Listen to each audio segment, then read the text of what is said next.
भक्ताची वाहवत चाललेली जीवन नौका सत्पथावर आणण्यासाठी गुरुला चमत्काराचा आधार घ्यावा लागतो।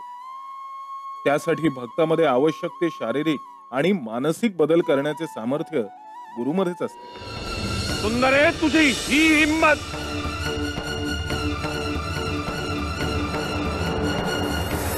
आमच्या समोर ठेवलेल्या पैशाची चोरी करतेस? नाही हो स्वामी, मी चोरी नाही केली। अहो काय झालं, काल ते गृहस्थ आले, थैली ठेवून गेले, इथे कोणीच नव्हतं, तुम्ही झोपले होतात, कुणाला विचारणार, म्हणून मी माझ्याजवळ ठेवली सुरक्षित। आमच्या समोर ठेवलेल्या पैशाची जबाबदारी कोणावर आहे? सोन्यावर ना? ठाऊक आहे ना तुला? मग तू का हात लावलास पैशाला? मी सांभाळून ठेवत होते। सुंदरे, आम्ही जगाला सांभाळतो, आमच्या वस्तू आम्हाला सांभाळता येत नाही। ते काय रे, तू चोरी केलीयस, अपराध केलायस, तुला शासन व्हायलाच हवं। आत्ताच्या आत्ता इथून चालती हो कायमची। नाही स्वामी, चालेल ना? नाही हो स्वामी, नाही स्वामी, मला जायला सांगू नका स्वामी, मला तुम्हाला सोडून नाही जायचंय, मला इथेच थांबायचं स्वामी, मला नका जायला सांगू स्वामी, मला इथेच थांबायचंय स्वामी, तुम्हाला सोडून नाही जायचंय।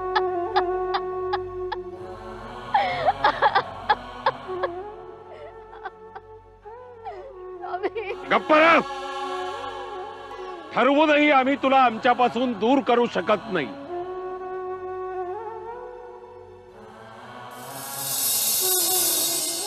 सुंदरे, एक लक्षात ठेव, ज्यावेळी तुझ्या पापाचा घडा भरेल त्यावेळी कुणीही तुला वाचवू शकणार नाही, आम्ही देखील काही करू शकणार नाही। तेव्हा पापाचा घडा भरणार नाही याची काळजी घे, कळलं?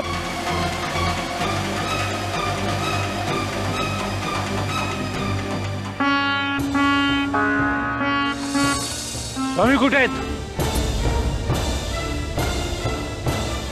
अरे मला कोणी सांगेल का, स्वामी कुठे आहेत?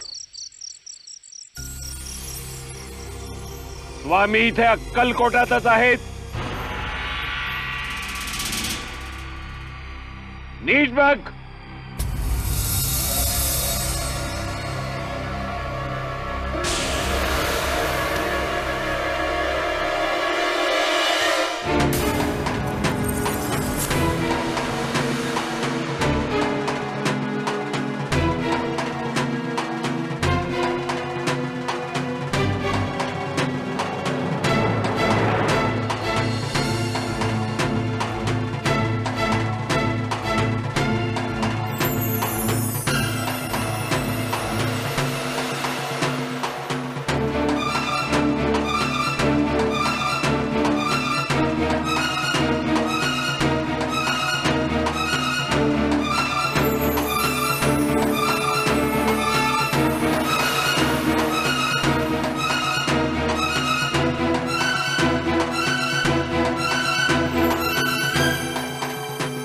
काय करते स्वामी?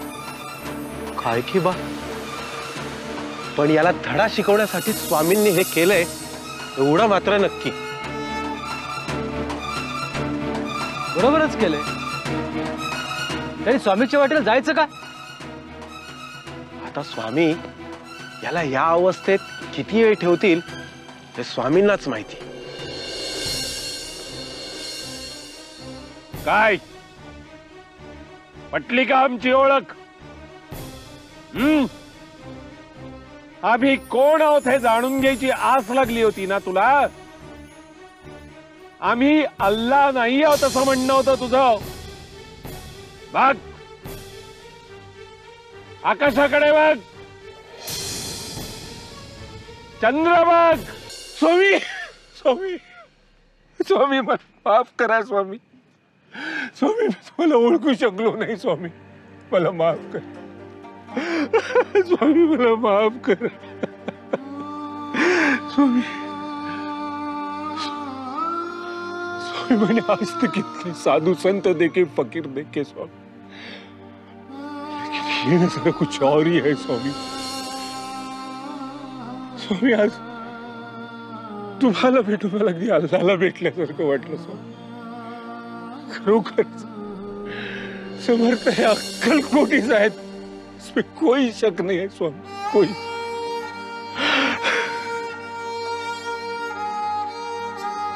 आम्हीच राम आहोत, आम्हीच रहीम आहोत, आम्ही स्वामी, आम्हीच आहोत अल्लाह, आम्हीच आहोत ईश्वर। भिवू नकोस, मी तुझ्या पाठीशी आहे।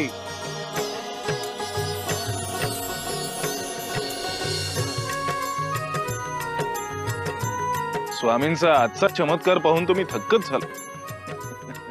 तो अहमद कसा पुतळ्यागत एकाच जागी खेळलेला होता। चांगला समाचार घेतला स्वामींनी त्याचा।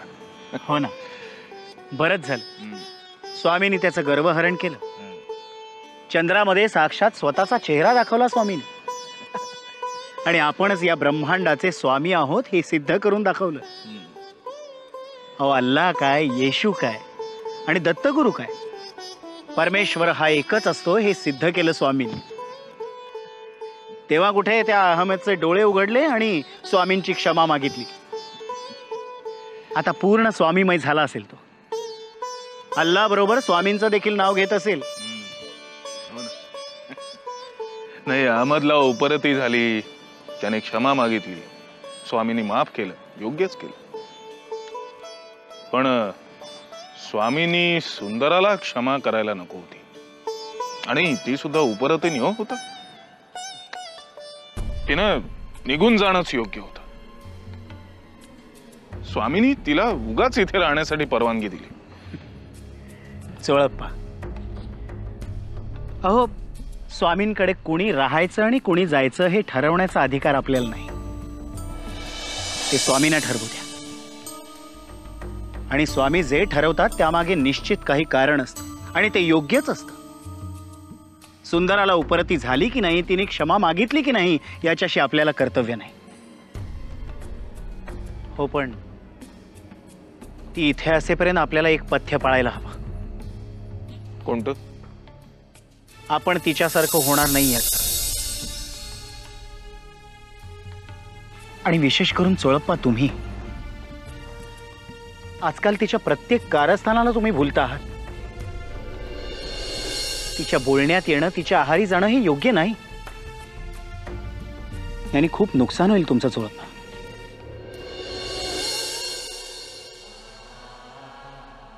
आपण कितीही समजावलं, कितीही सांगितलं तरी व्हायचं ते होणारच। आपण सांगून बघायचं, समजावून बघायचं, पण हे लोक कानावर घेतात, मनावर घेत नाही। बाळप्पा, हल्ली स्वामींच्या दर्शनासाठी नुसती झुंबड उडायला लागली ना लोकांची। हो ना, भारतवर्षाच्या कानाकोपऱ्यातून लोक इथे येतात। जाती नाही, प्रांत नाही, धर्म नाही, कसलंच बंधन नाही। स्वामी आता सगळ्यांचे झाले, आणि स्वामी देखील कुठलाही भेदभाव न करता सर्वांची दुःख दूर करतात। पण बाळप्पा, या दर्शनासाठी येणाऱ्या लोकांची व्यवस्था मात्र म्हणावी तशी राखली जात नाही असं मला वाटतं कुठेतरी। खरंय, भाविकांची अधिक काही चांगली सोय होईल का ते पाहायला। या, मी काय म्हणते, आज दुपारी घरातली माणसं सोडून इतर 10 माणसं जेवायला। जेवणाचं काय करू? काय करायचं म्हणजे? वरण भात कर आणि गोडाचा शिरा कर थोडासा। काय बेत करू ते नाही विचारत मी, कसा करू ते विचारते। पाण्याची आमटी आणि खड्यांचा भात करू का? व तेच का, चला। गाढवा पुढे वाचली गीता अशी यांची गत आहे। तू कितीही आणि काहीही सांग, उपयोग शून्य। मी काय म्हणते जावई बापू, अहो एवढ्या सगळ्या लोकांना जेवायला थांबून घ्यायची काही गरज होती का? अहो आपण दुपारी काय जेवायचं हेच आपल्याला माहिती नाही. आपल्याला झालं थोडं आणि व्यायाने धाडलं घोडं. आपल्या ताटात काय पडणार माहित नाही आणि ह्या लोकांना काय जेवायला घालणार आपण? आणि तुमच्या स्वामींना ही घरातली परिस्थिती कळत नाही. आपण घरी पण होतो असं काय करताय? अहो स्वतःला गरीब का समजता? तुम्हाला स्वामींचा आशीर्वाद मिळालाय. स्वामींच्या सहवासाची श्रीमंती लाभली आहे तुम्हाला. वा वा वा बाळप्पा, असं गोडगोड गोडगोड बोलणं तुम्हाला सहज सोपं आहे हो.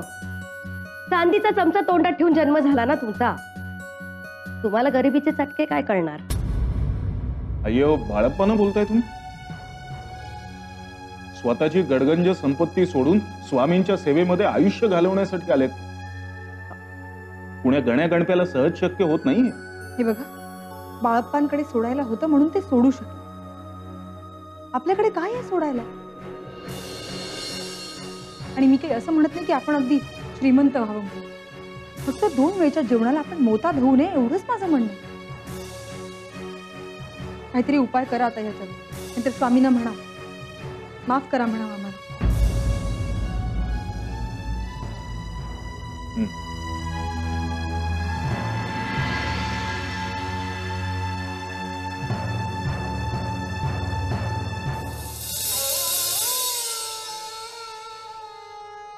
सोळप्पा काय झालं? काय नाही, म्हणजे बघा ना, स्वामींच्या भक्तांची सेवा ही एका अर्थाने स्वामींचीच सेवा आहे. मलाही पटतंय आणि मनापासून आवडतही आहे. पण माझ्याही काही मर्यादा आहे. हा प्रपंच त्यानेच दिलाय ना.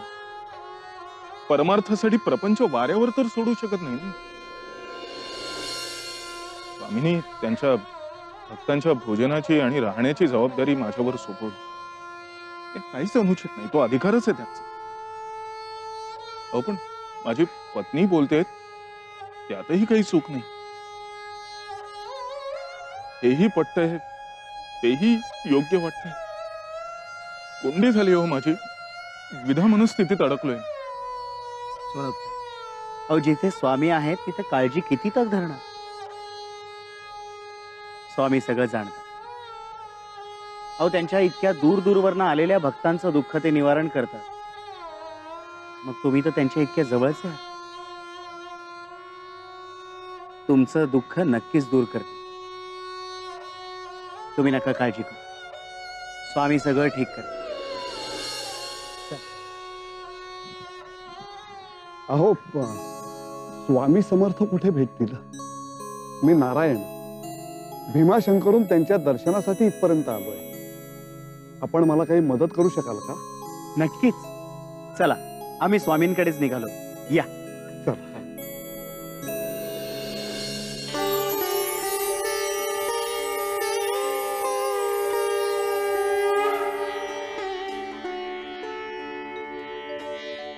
स्वामी हे नारायण भीमाशंकरहून दर्शनासाठी आले.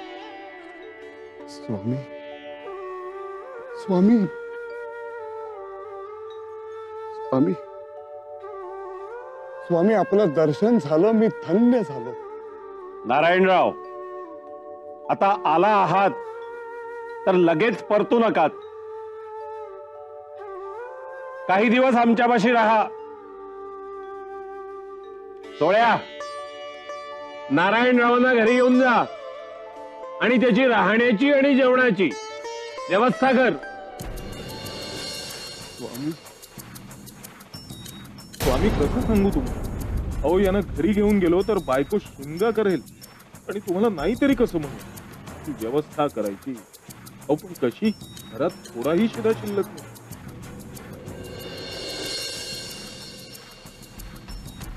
सोळ्या, अरे तुझी परिस्थिती आम्ही जाणतो.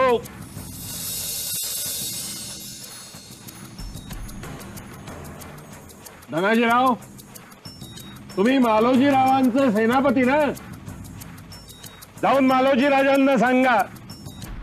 सोळप्पाच्या घरी दरमहा 5 रुपये मेहनताना म्हणून पाठवा.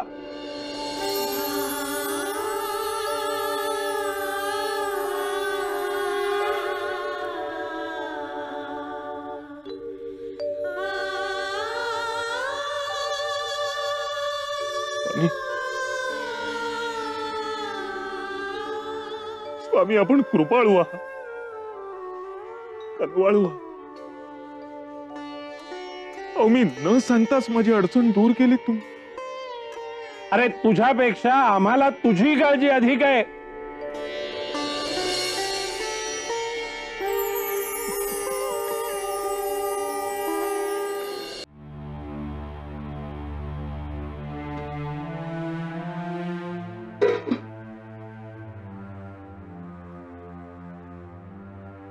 अहो हे घ्या दूध, आपल्या पाहुण्यांना नेऊन द्या.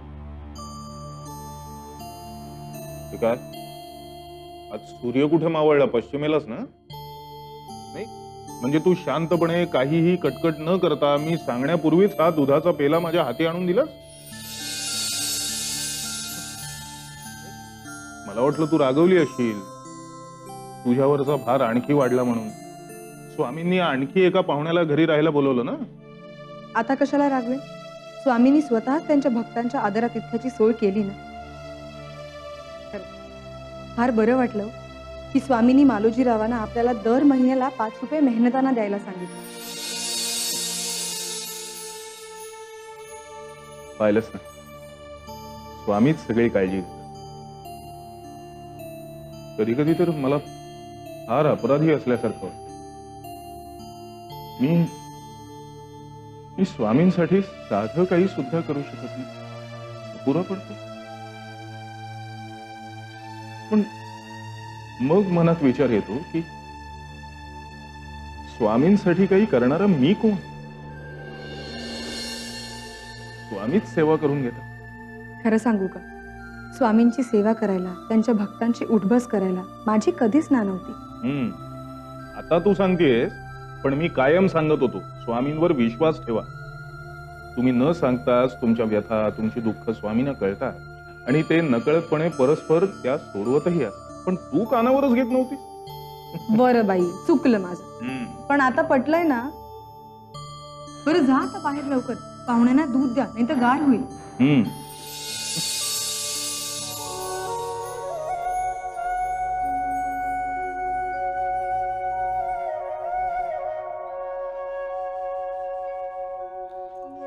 नारायणराव, हो हे काय करताय?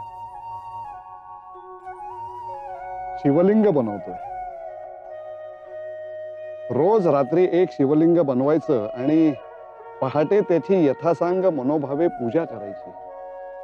गेले 30-40 वर्ष हा माझा नियम आहे.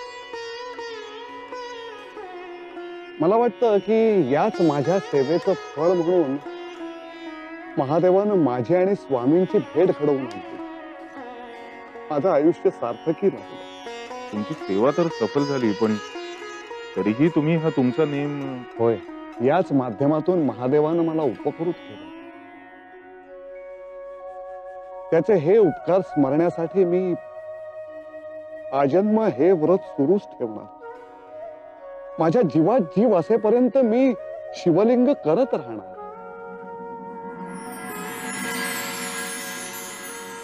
तुम्हाला सांगतो, राधाबाईच्या गळ्यात जो काही गोडवा आहे तो इतर कोणत्याही बाईच्या नाही. बरोबर. हो बाळप्पा, हो एवढ्या घाईत कुठे निघालात? स्वामींकडे निघालो. हो, स्वामींकडे काय रोजच जाता हो. आज जरा आमच्या सोबत येऊन बघा. पण कुठे? तुम्ही चला तर खरं, मग कळेल कुठे ते. ब्रह्मानंदी टाळीला गेला तुमची. यापूर्वी असा अनुभव कधी घेतला नसेल तुम्ही. नको, मला स्वामींच्या पायाशी सुख. मला माझ्या वाटेने जा.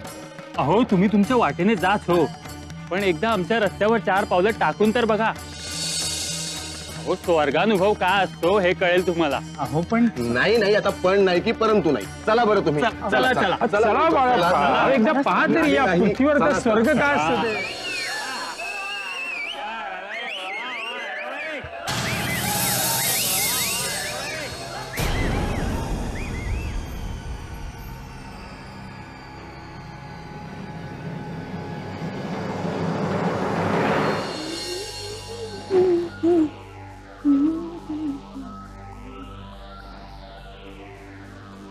ए राधे, आलेत का ते? कोण? अगं तूच बोलवायला सांगितलंस की त्यांना. पाठीव की आत.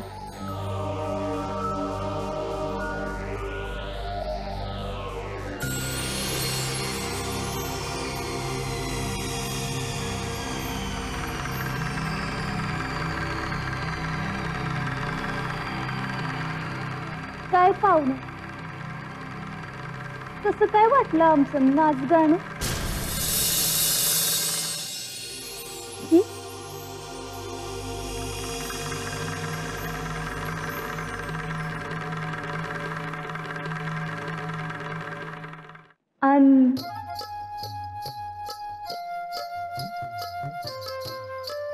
आणि मी कशी वाटली तुम्हासनी?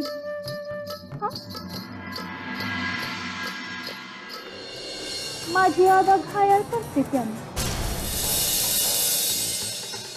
स्वामींच्या लीला प्रत्यक्ष पाहिल्यात आणि अनुभवल्यात. त्यासमोर तुमच्या या क्षुद्र आदा आणि नखऱ्यांची काय मातब्बरी. मला भेटलेला एक एक जण मला प्राप्त करण्यासाठी येडा होतो.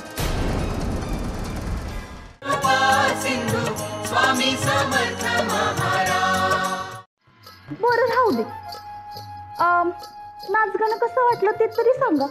आवडलं नव? पाहिलं नव तुम्ही? नाही आवडलं, कारण तुमचं नाच गाणं मी पाहिलंच नाही. आता माझं नाच गाणं पाहिलं नाही तुम्ही? अहो पण का? कारण माझ्या नजरेत सतत स्वामींची मूर्ती तरळत असते. माझ्या कानात त्यांच्या नामगजराचा घोष चालू असतो. त्यासमोर तुमचं नाच गाणं काय टिकणार? लखलखीत सूर्यप्रकाशात धुक्याचं अस्तित्व उरतं का कधी? अहो काय बोलताय काय तुम्ही? ही सगळी दुनिया माझ्या रूप लावण्यावर, माझ्या नृत्य कौशल्यावर जान कुर्बान करते. अहो मी समोर असले ना तर यांच्या डोळ्याची पापणी लवत नाही. म्हणतात की माझ्यात अप्सरस रूप आहे, पायात बिजली आहे, आणि माझी आदा घायल करते त्याने. स्वामींच्या लीला प्रत्यक्ष पाहिल्यात आणि अनुभवल्यात. त्यासमोर तुमच्या या क्षुद्र आदा आणि नखऱ्यांची काय मातब्बरी. मला भेटलेला एक एक जण मला प्राप्त करण्यासाठी येडा होतो.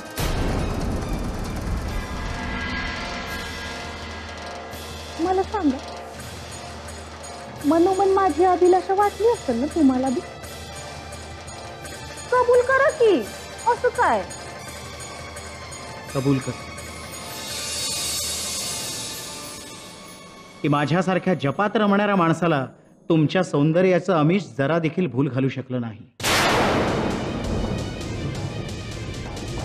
तुमच्या शरीराची मला अजिबात आसक्ती नाही वाटली. तुमच्याकडे बघून मला वासना नाही वाटली, कारण माझ्या मनात भक्ती आणि फक्त भक्ती, आणि ती स्वामींसाठीच. इतकं सौंदर्यवान आहेत तुमचं स्वामी, ज्यांच्या पुढे माझं सौंदर्य तुच्छ वाटतंय तुम्हासनी? काय हो, कसं दिसतात कसं तुमचं स्वामी? स्वामींचं वर्णन मी बापुडा काय करणार? तरी देखील स्वामींच्या सौंदर्याचा तुम्हाला अंदाज यावा आणि तुमच्या सौंदर्याचा अहंकार गळून पडावा म्हणून त्यांचं वर्णन करण्याचं धारिष्ट्य करतो. स्वामींचं ते दिव्य रूप काय वर्णन? सूर्याचं तेजही फिकं होईल असं तेज त्यांच्या मुखावर असतं. तुम्ही शेकडो वेळा चंदनाने स्नान केलं तरी तुमच्या अंगाला तकाकी लकाकी येणार नाही, इतकी तकाकी लकाकी त्यांच्या अंगात भिनलेली आहे. कमळासारखे नेत्र आहेत ते. पापण्या म्हणजे जणू झुलती नक्षत्र. अवघी सृष्टी समावेल असं विशाल उदर त्यांचं. अजानुबाहू आहे. गुलाबाच्या पाकळ्यांप्रमाणे सुंदर आणि कोमल शरीर आहे त्यांचं. स्वामींचं वर्णन करायचं तर काय काय करायचं? अहो त्यांचं वर्णन करायला बसलो ना तर दिवस आणि रात्र नाही, वर्ष कमी पडतील. असतील ते देखणं, पण म्हणून मी कमी आहे असं नाही ना? नाही, तुमची आणि स्वामींची तुलनाच होऊ शकते. सौंदर्य मापण्याच्या माझ्या मोजपट्ट्या फार वेगळ्या. तुम्ही स्वामींच्या पासंगालाही पुरणार नाही, कारण स्वामींच्या सौंदर्याला अध्यात्माचं अधिष्ठान. तुमच्या सौंदर्याकडे पाहून मनात वासना येईल, पण स्वामींच्या सौंदर्याकडे पाहून मनात फक्त भक्ती आणि भक्तीच निर्माण होते. हाच फरक आहे तुमच्यातला आणि स्वामींना. तुमच्या सौंदर्यानं मला बोलवण्याचा तुमचा प्रयत्न व्यर्थ आहे.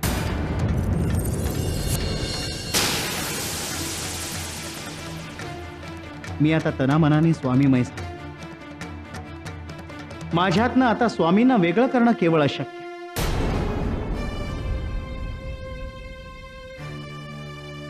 जय स्वामी समर्थ.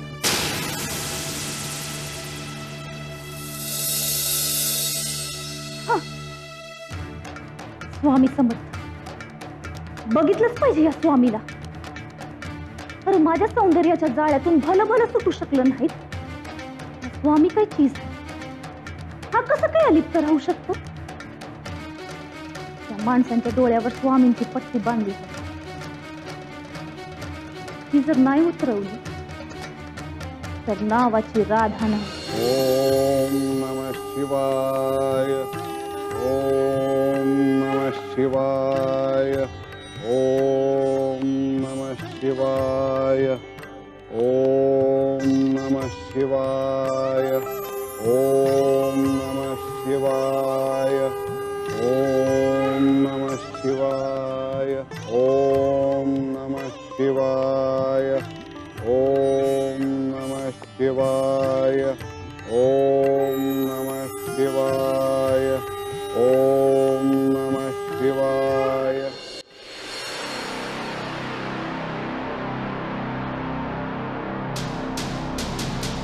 राधे, काय बाई हा तुझा थाटमाट? एवढं नटून थटून निघालीस तरी कुठे? हा, माझ्या रूपाचं जाळ टाकायला चालले का? अगं तुला जाळं टाकायची काय गरज आहे? कितीतरी पाखरं तुझ्या जाळ्यात अडकण्यासाठी आसुसलेली आहे, आणि मग तुला कशाला कुठे जायला हवं ग?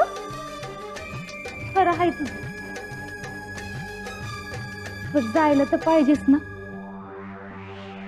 त्याचं काय आहे ना, ह्या आपणून फसणाऱ्या पाखरांचं मला कंटाळा आला. स्वामी जरा मला वेगळा वाटत.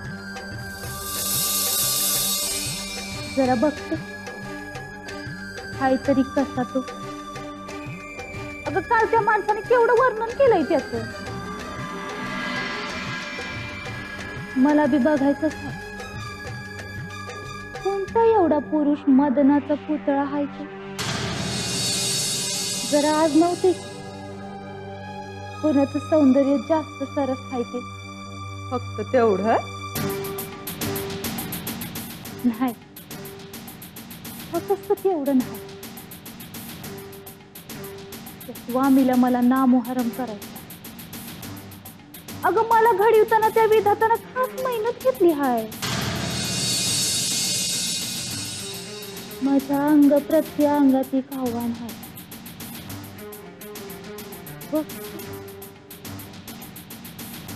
या पुढे त्या स्वामीचा किती आणि कुठवर टिकाव लागतोय.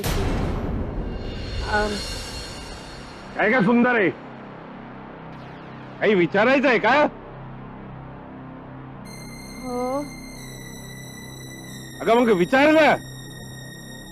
स्वामी, तुम्ही चोळप्पाला दर महिन्याला 5 रुपये मेहनताना देण्याची व्यवस्था केली. बरं, मग माझ्यावरही ती कृपा करावी. कसे मालोजीरावांना दरमहा 5 रुपये मेहनताना मलाही देण्याची व्यवस्था तुमच्याकडून होईल असं वाटतं मला. म्हणजे तुम्ही सांगितलं तर राजे ऐकतील तुमचं. ऐका, तुला कशाला हवेत पैसे? आता आम्हाला आणि आमच्या भक्तांना लुबाडतेस तेवढं पुरेसं होत नाहीये का? स्वामी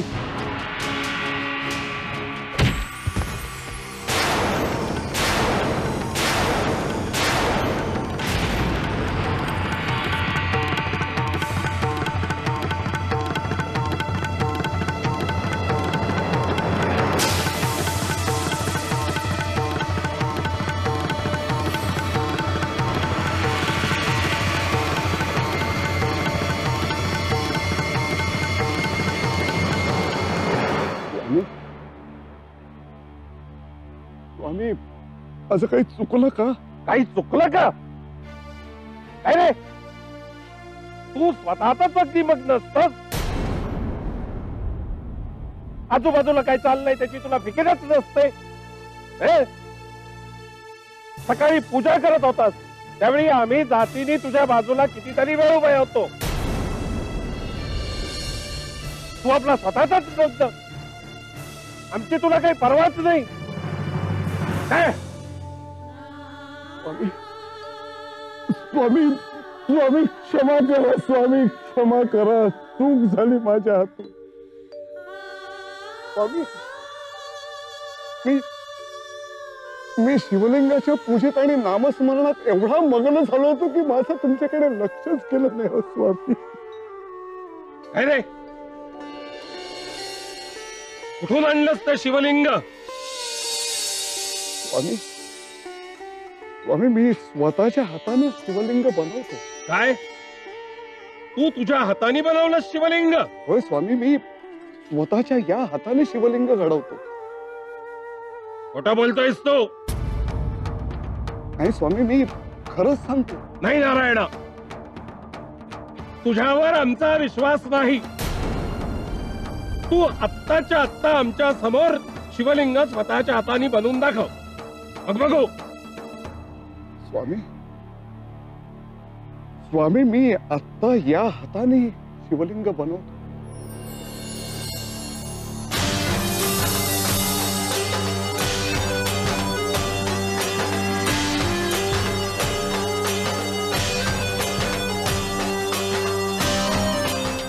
अरे तुमक ठुमक जाणारी वाई कोण रे?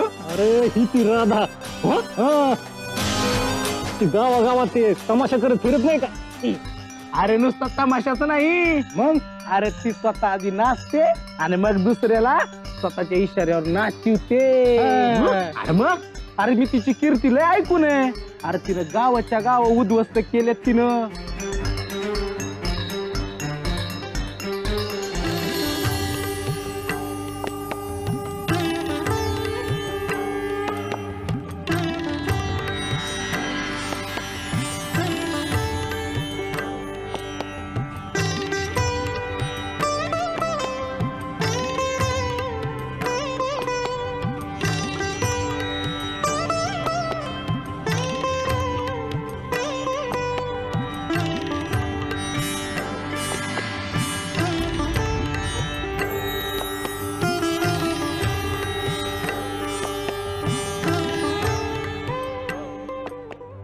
आज असं का होत आहे? शिवलिंगाला आकारच येत नाहीये. काहीतरी चुकतंय. आजपर्यंत इतक्या वर्षात असं कधीही झालं नाही, मग आजच? नारायणा, अरे किती दिवस अशी माती चिवडत बसणार? मातीच्या पलीकडे जाऊन पाहायला शिक. स्वामी, अरे किती दिवस असा या मूर्तीपूजेत अडकून बसणार? मूर्तीपूजेच्या पलीकडे जाऊन भगवंताला ओळखायला शिक. अरे मूर्तीपूजा ही भक्ती मार्गातली पहिली पायरी असते. अरे मूर्तीपूजा केल्यानं लक्ष एका जागी केंद्रित होतं. सर्वसामान्य जनांनी भक्ती मार्गाला लागावं हे मूर्तीपूजेचं उद्दिष्ट आहे. ती पातळी तू तर केव्हाच पार केलीयस. मग तुझी पातळी वरच्या प्रतीची आहे. अरे मग या पहिल्याच पायरीवर अडकून का पडलाय? स्वामी स्वामी स्वामी स्वामी माझी चूक झाली, मला क्षमा करा. पण मग आता भगवंताची पूजा मी कशी करायची? मानस पूजा. अरे भगवंताची मानस पूजा करायला शिक. म्हणजे डोळे मिटले, मनात आलं की भगवंताची मूर्ती डोळ्यासमोर उभी राहायला हवी. काल तू चोळ्याला म्हणत होतास ना की गेली 40 वर्ष तू महादेवाची सेवा करतोयस. अरे तुझी ही सेवा पाहून महादेवानी तुझी आमच्याशी भेट घडवून आणली. आता मी भेटलो ना तुला, मग का अडकून पडलास या मातीत?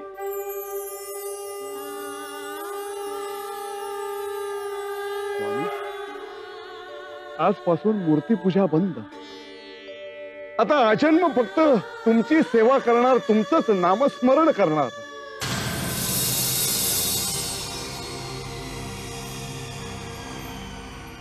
आपणच आहात का स्वामी समर्थ?